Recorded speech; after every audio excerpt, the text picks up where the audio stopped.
Breaking the Codes, Times and Seasons. Part 10 is the biblical genealogy from Genesis to Kings. Introduction to Part 10. While synchronisms and chronology are found in the book of Genesis, chapters 7 and 8, for example, it is without a doubt the genealogies of Genesis 5 and 11 which best reveal the chronology of the Creator of times and seasons in the beginning. By studying carefully these genealogies, it is possible to ascertain the year of the flood, the 8 generations Adam influenced before the flood, and those Noah generated after the flood. These genealogies carry us from Noah to Abraham and point to the time of Moses and the Exodus. While this series on synchronism and chronology carry us from nearly 1,000 years before the first coming of Christ and nearly another 2,000 years after, chronologists and historians have had a difficult time reckoning the timeline from Adam to the flood with Noah and from Noah to Abraham, Isaac, and Jacob. The genealogies of Genesis 5 and 11 fill up this gap of 3,000 years by using the age of the patriarchs when their firstborn were born. Basic genealogy. The only names mentioned in the genealogy of Genesis 5, which are also mentioned in the genealogy of Genesis 10 and 11, are Noah, Shem, Ham, and Japheth. While Genesis 10 describes the genealogy of Japheth, Ham, and Shem, Genesis 11 gives a precise genealogy of Shem down to Abraham with their ages of having their firstborn and the additional years they lived till their death. This genealogy, of course, would include Isaac and Jacob as Abraham's immediate descendants as given in Genesis 20 and 25. Noah, Shem, Ham, and Japheth are the only 4 people and their wives who entered the ark and were saved from the flood that destroyed the old earth, as we read in Genesis chapter 7 and chapter 8. They are also the only 8 witnesses left on the earth from before the flood. Noah's family was not the only righteous living before the flood. The generation of Genesis chapter 5 is the generation of Adam and Seth, the righteous to Noah. All these righteous men will be saved in the kingdom. The Creator needed only one seed to preserve the progenitor of Messiah who was to come. Thus, he saved Noah's family, which are a type of the 144,000 who will be alive during the plagues, vindicating the Father as progenitors of his character. Noah's grandchildren were born after the flood, which lasted for a total of 1 year and 11 days lunar solar year, according to the record mentioned in Genesis chapter 7, verses 4 and 11, and chapter 8, verse 13. They entered the ark on the 10th day of the 2nd month of the 600th year of Noah, and on the 17th of the 2nd month, after 7 days of their entry, the rain came and lasted 40 days. They came out of the ark on the 27th day of the 2nd month of the 601 year of Noah, according to Genesis chapter 8, verse 13, exactly 365 days of the solar calendar and 354 days of the lunar system. The 11 days difference between the rain falling and their exiting the ark confirms that the 2 calendar systems were used by Moses to compute the flood, and all the phases of the moon are mentioned according to the dates in the chronicle of the flood, making it the oldest record of the biblical calendar in history. Thus, it would be correct to declare that Noah and his sons had no more ancestor alive, no father, no mother, no relative, since all the righteous patriarchs mentioned in Genesis 5 died before the flood, teaching the judgment to come before they went to their rest. Methuselah, the longest man to ever live on the earth, died at 969 years, the very year of the flood. His name meant, when he dies, judgment comes.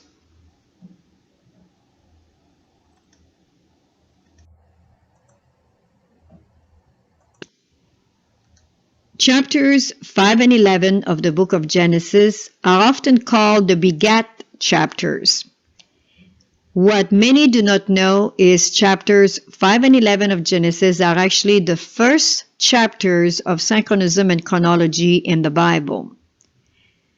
As we proceed in reading a few verses from Genesis chapter 5, keep your eyes on method A, the table that we have set up from actually reading these verses from Genesis 5. We start with verse 3. And Adam lived 130 years and begat a son in his own likeness, after his image, and called his name Seth. Verse 5. And all the days that Adam lived were 930 years, and he died.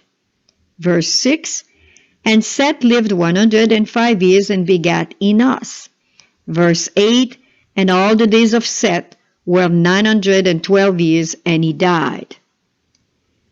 Looking at the table of method A, the first column are the generations from Adam to Noah. The second column is the name of each patriarch as they are given in the book of Genesis chapter 5, from Adam to Noah. The third column indicates the age of the patriarch at his firstborn.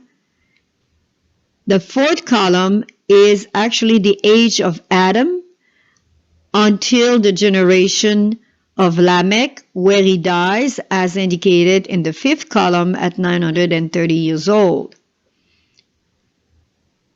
As we look at the second column, Adam had his son at 130 years old, third column. Seth, second column, had his son at 105 years old. And when we look at the fifth column, we see that Adam died at 930 years and Seth at 912 years. And if you were to proceed in reading, which we encourage you to do all the other verses of Genesis 5, you could also set up this table. It's quite simple, although it's a bit complex because it has many parts. The way to proceed with the column number 4 is simply by adding the age of the column number 3 to the next son, to the next son, to the next son, and you will see how much it adds up. Adam at 130 years old at Seth, Seth at 105 years old at Enos, which means that when Seth had Enos, adding 130 plus 105, column number 4, indicates that Adam was 235 years old when Enos was born. Adding 90 years when Enos had Canaan, Adam was 325 years old when Canaan was born. Adding 70 years when Canaan had Mahalalel, it indicates then Adam was 395 years old when Mahalalel was born. So you continue to add all of these years when each son had the next son, and you come to the age of Adam, actually, when Lamech was born. The genealogy of Genesis 5 allows us to conclude that Adam lived till Lamech, the father of Noah, was 56 years old in the 9th generation of Adam. Adam died 726 years before the flood. The flood occurred 1656 years after Adam was created. And this we will give you a complete explanation now how to calculate this generation from Adam all the way to Abraham using the Genesis 5 and Genesis 11, and this is how we can reveal it. As explained, method A, simply add Adam's age at 130 years old at Seth's birth to all the following age of the patriarchs, and you will see that Adam lived until Lamech was 56 years old. And we're going to explain it to you now in the conclusion. Adam lived till the 9th generation. Lamech was 56 years old when Adam died. How did we come to this conclusion? Look at the column number 4 and go to generation number 9 of Lamech. And we know that Adam died when he was 930 years. So therefore, when Methuselah at 187 years old at Lamech, Adam was 874 years, as indicated in column number 4. Keep your eyes on column number 4 now. So 930 minus 874 gives you 56 years. And this is how we come up that Lamech was 56 years old when Adam died. The Garden of Eden, according to the word of inspiration, remained on the earth till the flood. Then it was taken away to heaven, and it will be returned at the third coming of Christ. Adam and his descendants saw the cherubim guarding it and came to offer sacrifices on a stone altar at that site. Adam diligently taught all the generation after him to obey the law and the consequences for disobedience. Adam died 126 years before Noah's birth and 726 years before the flood. How did we come up with this conclusion? As we saw, Lamech was 182 years old when he had Noah. This is biblical. But we know also that Adam died when he was 930 years. And we saw that Adam died when Lamech was 56 years old. So if we deduct 182 minus 56, we know that there was still 126 years before Noah was born. So that's why we conclude that Adam died 126 years before Noah's birth. And we know that Noah was 600 years when the flood came. So 126 years till Noah was born when Adam died, plus 600 years is 726. And Adam died at 930, so if you add up 930 plus 726 years, you obtain 1,656 years after the creation of Adam when the flood came. Seth lived till Lamech was 168 years old, 14 years short of Noah's birth, 614 years before the flood. Jared died when Noah was 366 years old, 234 years before the flood. We do not give you an explanation on this one because it could be a good homework for you to practice and see how to calculate these numbers. Methuselah was 369 years old at Noah's birth. Well, this is the way we did it. Noah, we know that Methuselah was 187 years old when Lamech was born. Lamech was 182 years old when Noah was born. So it's easy to calculate. 187 plus 182 will give you 369. And you do the same procedure for Seth and Jared. Methuselah was 969 years old the year of the flood. He died that year before the flood came. How do we find that out? Methuselah was 187 when he had Lamech. Lamech was 182 when he had Noah. And Noah was 600 years at the time of the flood. So 187 plus 182 plus 600 gives us 969 years. The Bible reveals that Methuselah died at 969 years. And actually, his name means when he dies, judgment comes. The very year that Methuselah died is when the flood came after. Lamech died 5 years before the flood. 182 years when Noah was born, plus 600 years when the flood came at Noah's age is 782. But we know Lamech, according to the Bible, died at 777, so we have to subtract this to obtain the 5 years before the flood. The generation of Methuselah, Lamech, and the sons of Noah, born when he was in his 500 years, helped build the ark and warned the world of the flood coming to punish the inhabitants of the earth. However, only Noah, his wife, and his 3 sons and their wives entered the ark. The flood occurred 1656 years after Adam and Eve were created. So therefore, again, Adam died at 930 years. There was 126 years before Noah was born, after Adam died, and the flood came when Noah was 600. So adding up 930 plus 126 plus 600, we obtain 1,656 years when the flood occurred, which was actually 1,656 years after Adam's creation.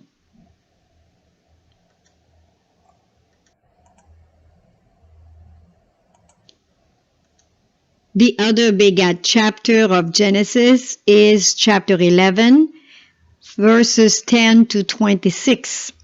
Before we start with chapter 11, we would like to go back to Genesis 5 and read verse 32. And Noah was 500 years old, and Noah begat Shem, Ham, and Japheth. Chapter 11, verse 10 of Genesis. These are the generation of Shem. Shem was 100 years old and begat Arphaxad 2 years after the flood.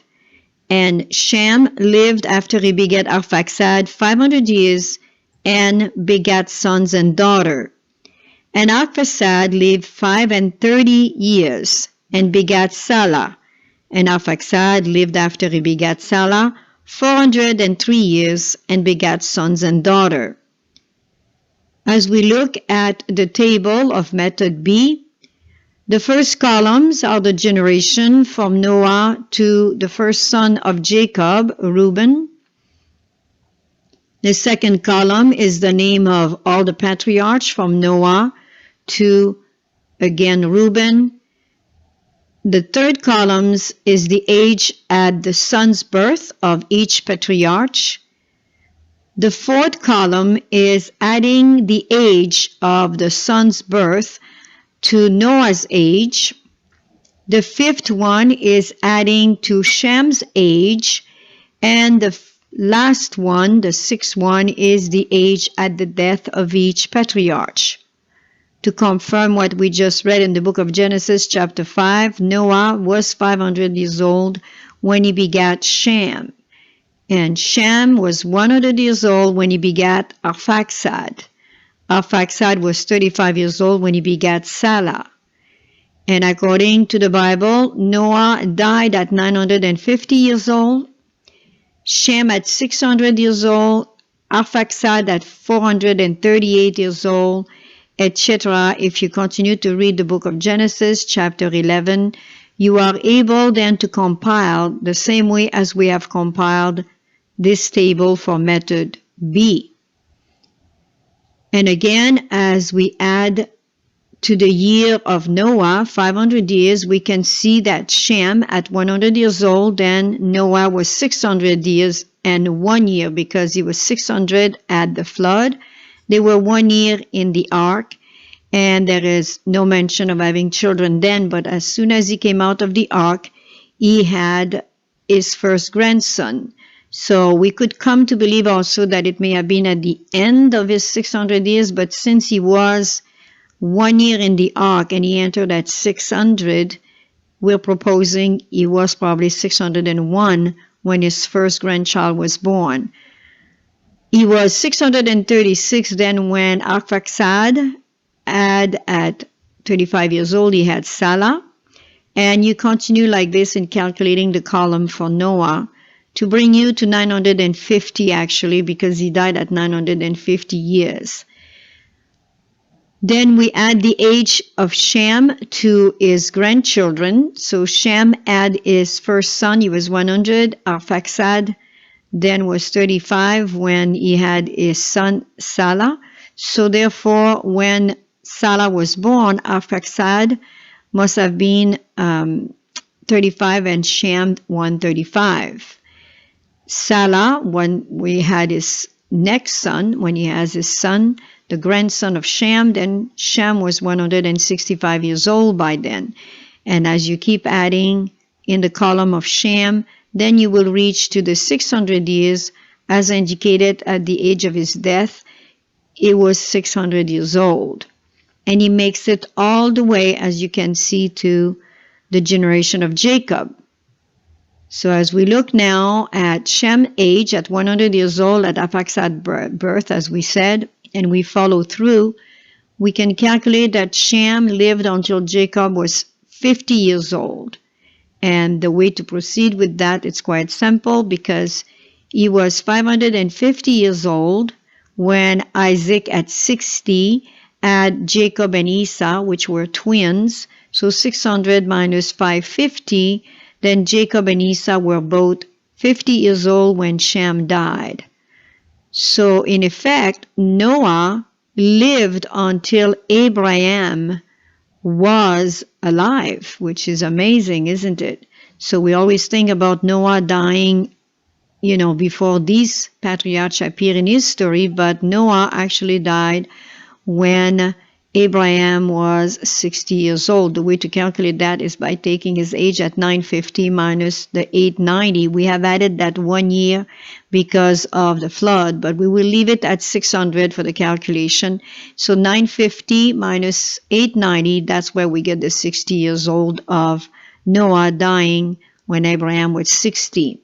And we see also that Noah actually died before Shem, because Noah died when Shem was 450 years old.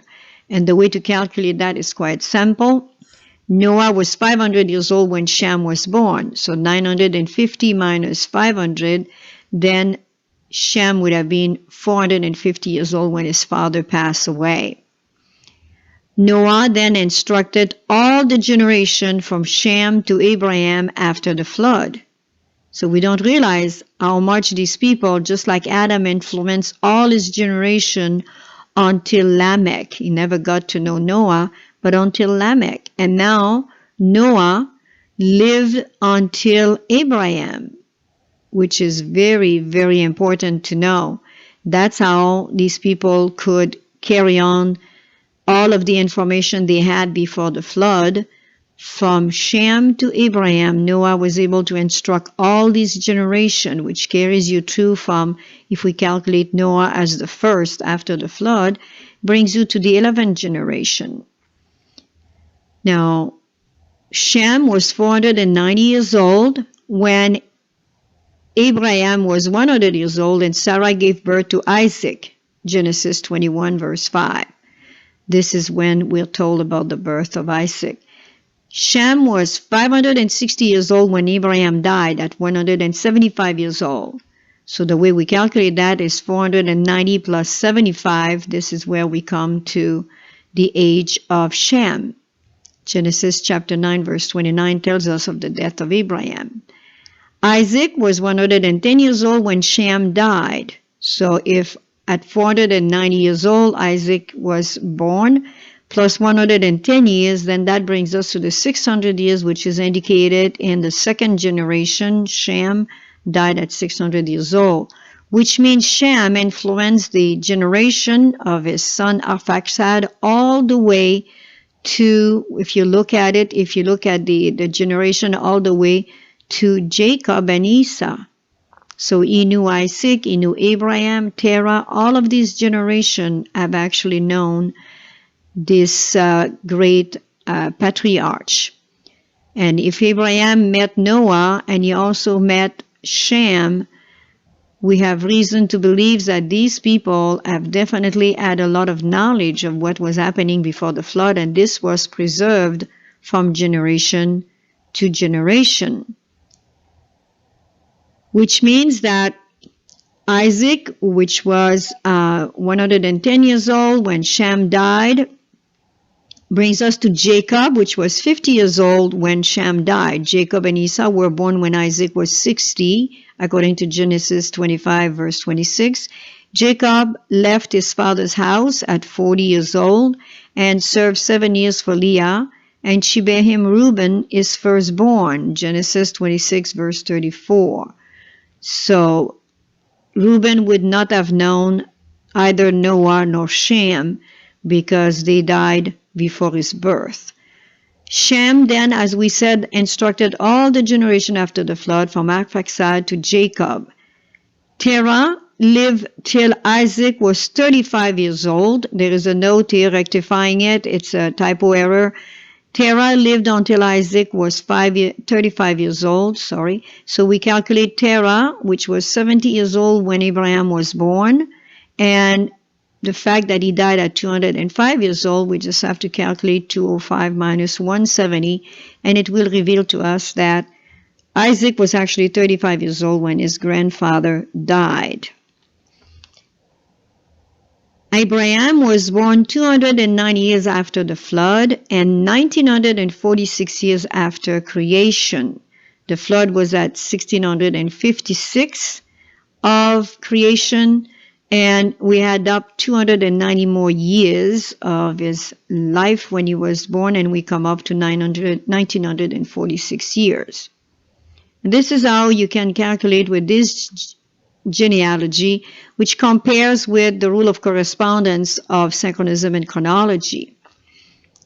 Method C, by comparing the era of Abraham, Isaac, Jacob, Joseph, and Moses, it is possible to retrace the 430 years of captivity in Egypt till the deliverance under Moses and conquest of Canaan under Joshua. And we will start with the next sentence in the next page in order to give that explanation of method C.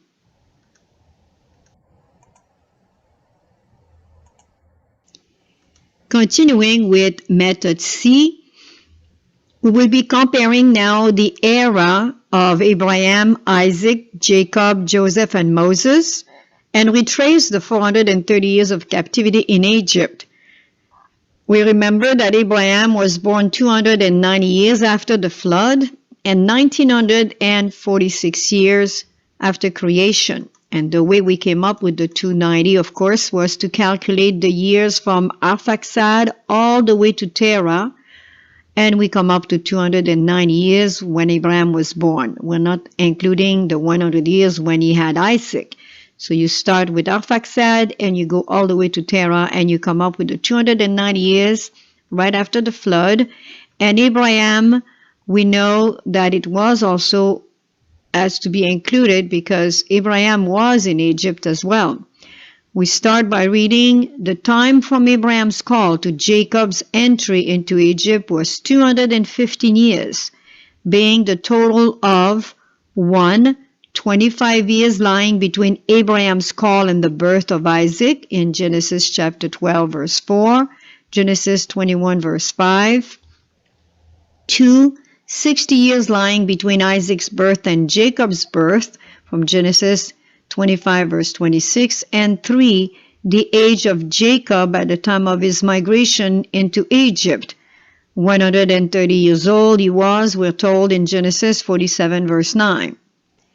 This leaves the remaining 250 years of 430 as the actual time the Hebrews spent in Egypt. Hence, the 430 years of Exodus chapter 12, verse 40 includes the sojourn of the patriarchs in Canaan as well as their stay in Egypt. Since in the time of Moses, Palestine was part of the Egyptian empire, it is not strange to find an author of that period including Canaan in the term Egypt. The translator of the Septuagint, knowing that the 430 years included the sojourn of the patriarchs in Canaan, made this point clear in their rendering of this passage. And this is taken from the word of the Bible, and the sojourning of the children of Israel while they sojourned in the land of Egypt and the land of Canaan was 430 years. An additional corroboration of the interpretation of the 430 years given above is found in the prophecy that the fourth generation of those who had entered Egypt would leave it. Genesis chapter 15 verse 16, and it is recorded in this fulfillment in Exodus chapter 6 verses 16 to 20. This quote is taken from Patriarch and Prophet, page 759 in the appendix, note 3.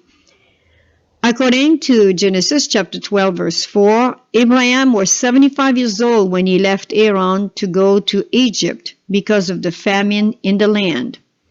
His father Terah had taken his family from Ur to Haran, where he died at 205 years old, according to Genesis chapter 11 verse 32. The conclusion then was that Abraham was born 290 years after the flood and 1946 years after creation, as we indicated.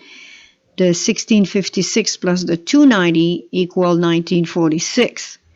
To this, we add 75 years before he went to Egypt, to the 1946 years from creation and 290 years after the flood, which gives us a total of 2,021 years from creation and 365 years after the flood. So the 290 from Arphaxad to Terah when he had Abraham plus 75. Adding the 25 years lying between Abraham's call and the birth of Isaac, the 60 years lying between Isaac's birth and Jacob's birth, and the age of Jacob at the time of his migration unto Egypt, 130 years old, for a total of 215 years, we obtain 2,021 years from creation plus 215. It will give us 2,236 years from creation and 580 years, calculating it from the 365 plus the 215 after the flood. Adding then another 215 years from the time Jacob came to Egypt to the time of the Exodus under Moses, we will obtain 2,236 years plus the 215 years, which will equal 2,451 years from creation and 795 years, taking the 580 plus the 215 after the flood. Adding the 40 years of wandering in the wilderness after the Israelites refused to enter Canaan, it will give 2,451 years plus that 40 years, which will equal 2,491 years from creation and 835 years after the flood. Joshua's conquest of Canaan is counted from his 65 years of age when he replaced Moses to 110 years old when he died, for a total of 50 years. Adding 50 years to 2,491 years from creation, we will obtain 2,541 years. And 50 years to 835 years, we will obtain 885 years after the floods. We know these are many numbers, but they're quite interesting when you like to calculate and work with numbers. Method D. By adding the years calculated so far from method A, B, and C and additional data, we reach the year 2015 and its corresponding year in Hebrew reckoning. Though some of the data are considered accurate since they are drawn from the Old Testament records, scholars have had a difficult time assessing their corresponding time to the Julian and Gregorian reckoning to this day. And we will follow through in explaining in the next page why is that happening. Why are the scholars having a hard time giving us an exact date of where we are today in history?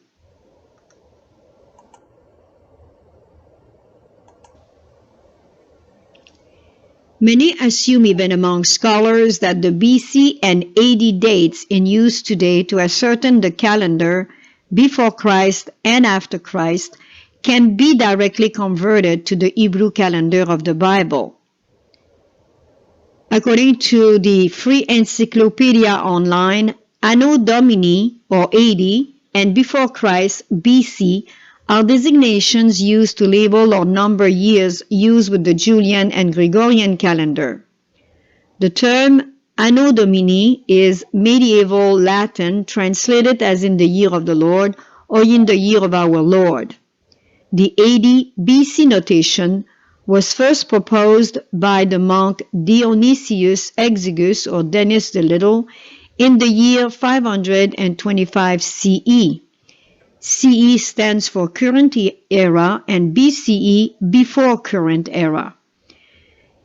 He used it to identify the years in the Easter tables that he prepared.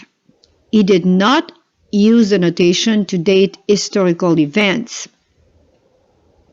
The terms AD BC do not correspond to the biblical data of Genesis 5 and 11 or any other data. The way the conversion from AD BC is done is by simply using the Gregorian calendar date and convert it to what they call the Hebrew calendar. Using their method of conversion, then, April 1, 2015, for example, would correspond to the 12 of Nisan or Abib of 5775. However, by using the data already gathered in method A, B, and C, and from the different books of the Bible, we obtain a timetable which points towards 5,900s rather than 5,700s as today's timeline.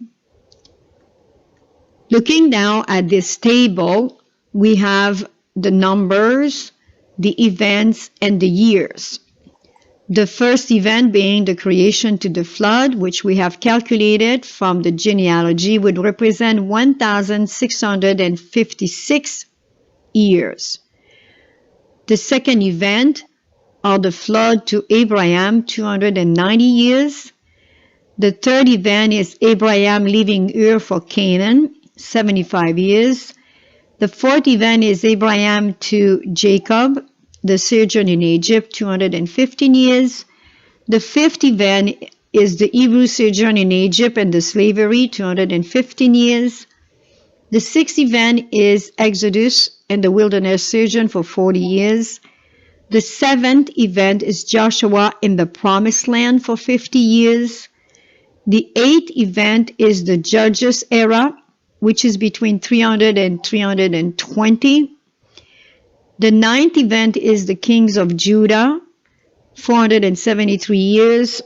The 10th event is the King of Josiah, which appeared in 639 BC in history, which brings us all the way to 457 BC, 182 years.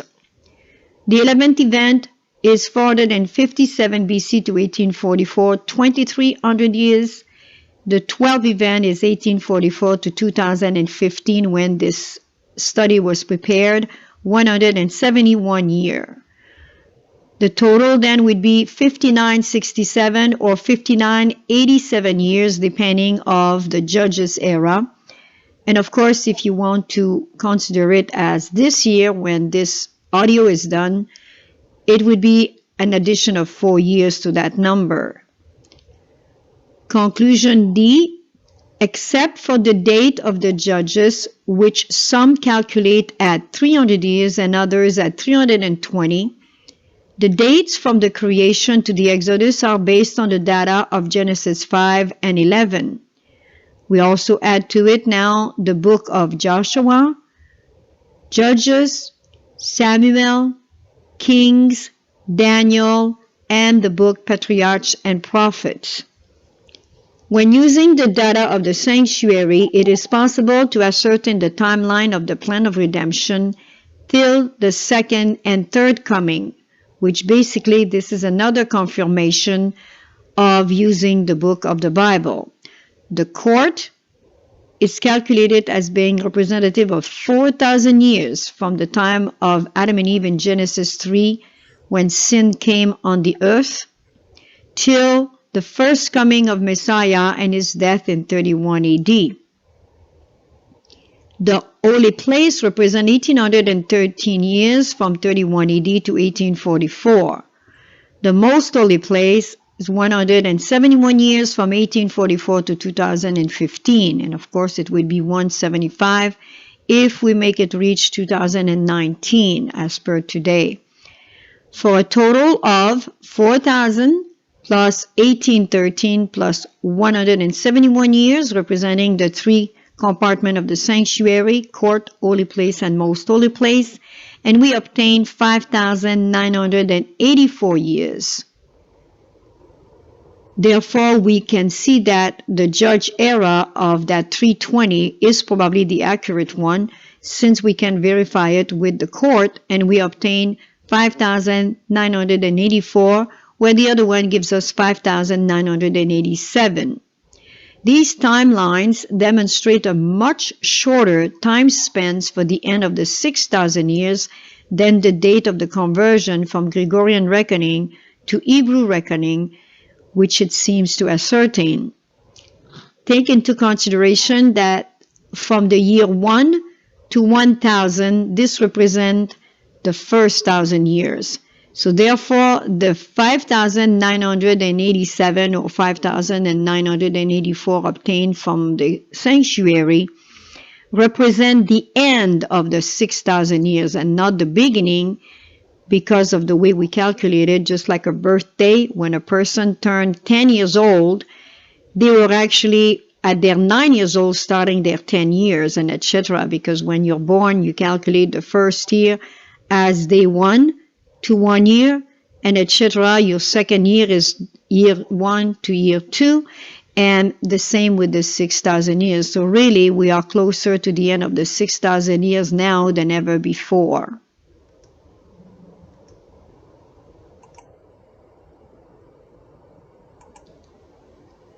A word of warning: the 5984 or 5987 years obtained from the Bible records or the sanctuary data are not meant to be used to predict the second coming of Messiah, but can be used as referring point to demonstrate that time is very short, and if his people are ready, the Savior might very well let go of the winds of strife and allow a Sunday law to be passed in the United States and around the world as a fulfillment of Revelation chapter 13. The National Sunday Law in the USA is to be considered the sign of the living or for the living for their time of testing or judgment. It is the test of their faith. It is followed by the Universal Sunday Law and all the other events as demonstrated in Part 5. The preparation for the second supremacy of the Pope is the purpose of this whole study. We know that the Christians should be preparing for these events that can be chronologically enumerated in this order. The event that reached to the second coming. God's people are ready. The 144,000 have been sealed and uphold his theocracy, his leadership. Number 2, the Roman Catholicism, apostate Protestantism, and the United States leaders unite. They pass a legislation of a national Sunday law in the USA. A church and state government is established. The United States of America has now forgo its constitution. This is a scenario right now. This is what the Christians should be preparing for, and this is a preparation for the second supremacy of the Pope under a new world order. So we have here the National Sunday Law now is imposed throughout the United States, and it becomes a test for the living. Last opportunity to move to the country, preparatory to hide in the mountains or be put in prison. There will be persecution on those who refuse to obey the Sunday law observance. The international Sunday law now is legislated and imposed all over the world. Persecution and death threats continue, imprisonments, loss of properties, and even death. The kings or the chiefs of states transfer their scepter of power to the papacy. Probation closes. Mediation in the most holy place now at this time is over because the plagues are falling. The earth is under great destruction. By then, the international death decree will be declared. By then, the voice of God to give the day and hour of Christ's second coming and the inheritance of the saint will be heard. Then comes the destruction of Babylon. There is chaos all over the earth. Then Christ appears in the cloud of glory. The wicked are destroyed, and the righteous ascend to heaven. This was a description of the second coming and the events that will follow once we have reached this level where the people of God are ready, God's people are sealed, and the United States declare a Sunday law as they have allied now with the Roman Catholic Church and the apostate Protestantism. The event reaching now to the third coming, the earth lays fallow for 1,000 years. She's knowing her anti-typical sabbatical year. Lucifer and his fallen angels wander on the earth with no one to tempt or harass. After the 1,000 years, Christ descends with the New Jerusalem and the righteous. The wicked come out of their grave, resurrected the same way as they went in. Lucifer harangues them into a great army. Lucifer and his army attempt to take over the holy city. Fire from the glory of God comes from heaven and destroys them all and cleanses the earth. The earth is made new again and given to the righteous.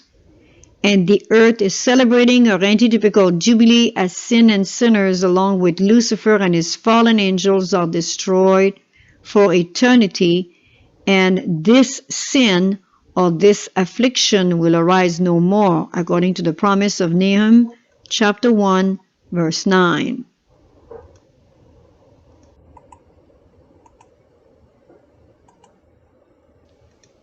Conclusion, Part 10. The Great Controversy, page 582.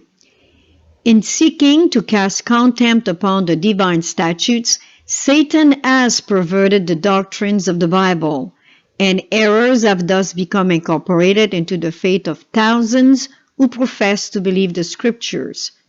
The last great conflict between truth and error is but the final struggle of the long-standing controversy concerning the law of God.